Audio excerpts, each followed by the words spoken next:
ضيف فريد على قناة أنفاس بريس هو الممثل والكوميدي عبد الهادي العلوكي. عبد الهادي العلوكي، مرحبا بك على أنفاس بريس. الله يبارك فيك السي فريد، بارك الله فيك. كي دوزتي رمضان؟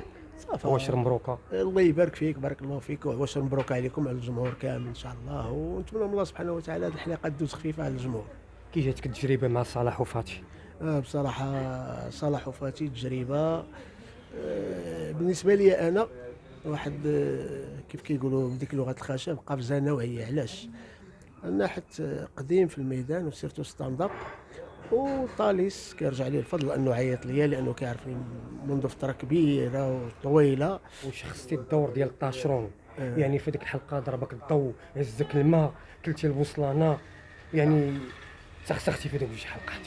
انا واحد القضيه اللي بغيت نقولها على المسلسل ديال صلاح وفاتي، وكيف قلت لك الفضل الكبير كيرجع لطاليس.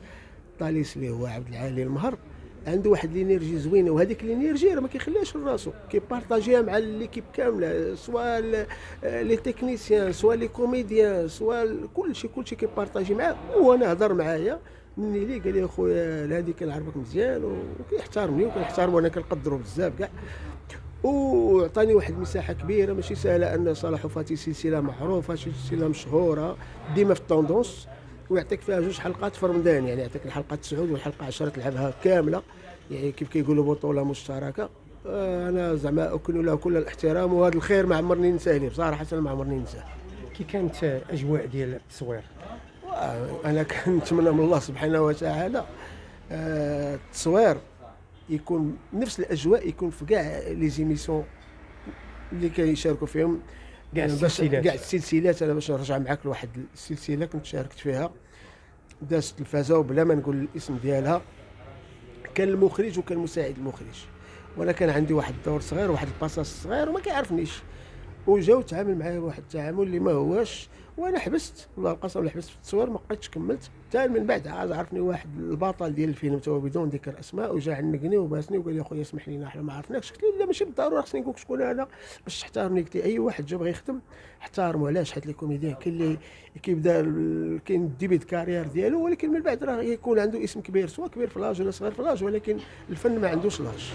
كرميش الورود، يعني طاليس يعني فنان وكيحترم يعني الفنانين الشباب وكذلك المخضرمين، يعني وحنا ديجا كنعرفوا طاليس من شحال هادي، لعبنا معاه يعني في مهرجانات، يعني من غير التلفازه، يعني الانسان اللي كيبغي الخير لكل شيء. خويا فريد، انت راه اصلا راك شاركتي في السلسله ديال صلاح وفاتي. كيفاش بان لك الجو تما ديال صلاح وفاتي؟ بدليل انك لعبتي واحد الباساج اللي تشهر، تبارطاجا في التيك توك، في فيسبوك، في لي ريز كاملين، تبارطاجا بواحد الشكل كبير بزاف. شنو نقول لك، دابا نتعطي دابا لا شوف، هذه حقيقه كتقال، وكيف قلت لك ديك القوله ديال هاو هاو هاو هاو هاو جدد عاو كاو، اولا التيك على الدراري الصغار كاملين كيقولوها.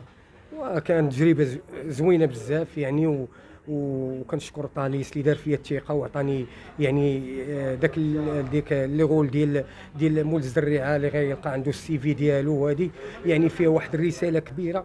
هذا شرف ليا كنشكر طاليس. قضيه اخرى اللي بغيت نقول لك عليها، ان بالنسبه للكاستينغ، انه طاليس عطى كل واحد البروفيل اللي كيستحق. اي واحد مثلا غيعطي واحد البليس، واحد البروفيل كيعطيه. باغ كونطخ كاينين في شي سلسله مسلسلات اخرين كتلقى واحد البروفيل راه ما طيحش عليه والبيرسوناج ماشي عليه، وكيعطيوه يلعب الدور ديالو، واخا انت كتفرج المهم هو راه مبزز عليك هذاك الدور، غادي تلعبو كيف كيقولوا بالسيف عليك، خصك تلعبو. ولا شاف كل واحد، بحال انا نهضر مثلا على الحلقه ديالي انايا، كانوا لعبوا معايا دي بروفيل، الدراري اللي لعبوا منايا والله القسم الله واحد الكاستينغ كان واعر، والدراري كان بيرسوناج، التشخيص كان مزيان. وهذا الشيء كيرجع لواحد الاداره فنيه ورؤيه فنيه من واحد السيد اللي سميتو طاليس. سي عبد الهادي، من دوزتي السلسله ديال صلاح فاتي، كي كان التجاوب ديال الجمهور معك؟ الناس بالنسبه للونتوراج ديالي فرحوا بزاف. كاينين دي جون اللي عيطوا ليا، كاع كانوا خدامين معايا في الشركه عيطوا ليا. كاينين شي ناس اللي ما تفرجوش في التلفازه، ولكن طلعوا لهم لي ريلز في الفيسبوك ولا مع تبارطاجا بزاف. والناس اللي ما كيعرفونيش كنت انا في بوسكوره، كنا خارجين اون فامي، وشي دراري شافوني ويقول لي ها هو مول البصلانه، ويقول لي شكون هو؟ يقول لي هذا اللي ضرب الضوء.